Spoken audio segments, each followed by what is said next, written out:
Nightingale, brought to you today by the Tennessee Savings and Loan Association. Thank you. For several days, I've been talking about happiness and passing along to you some of the surefire formulas for achieving this state which man is said to be seeking for these many years. Well, I think we've had about enough about happiness, so today let me give you some tips on how to be miserable. And don't laugh. There are literally millions of people who wouldn't trade their daily misery for all the gold in the world. You may know some of them. In fact, if you know 10 people, you probably know several of them. This may be an exaggeration, and it may not, too.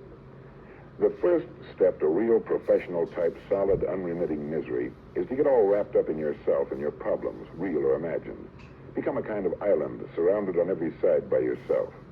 By turning all of your thoughts inward upon yourself, you can naturally not spend much or any time thinking of others and other things.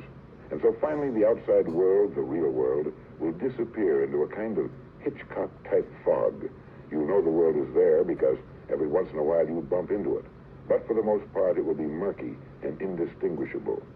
And it's right here that you have to understand an important but little-known fact.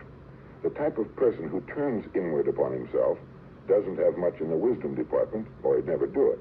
And as a result, he doesn't have much to turn inward upon. He finds a kind of vacuum. So he must then invent things. And he invents things like the world is against him, which is the worst possible kind of conceit. The world isn't against him. It doesn't even know he exists. And as a result, it ignores him completely. So since this person doesn't get much attention from this attitude, he tries to get attention through various other means. One is to hunt for illnesses of various kinds. If you look long enough, and it doesn't take long, you can find symptoms of any condition or disease known to man, and some that are unknown, ranging from yaws to rabies. With your newfound illness, you've got something with which you hope to make everyone else as miserable as you are. So you tell them about it. They don't want to hear about it, but you tell them anyway.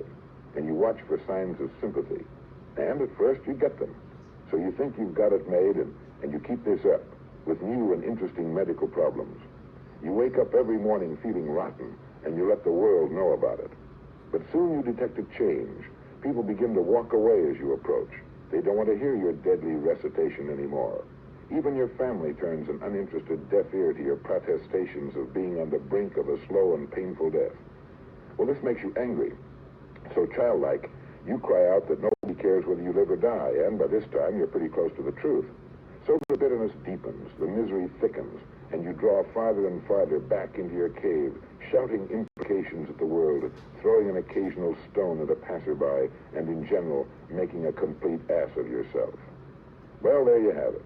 One of the best and most common formulas for being miserable, and making those around you miserable as well.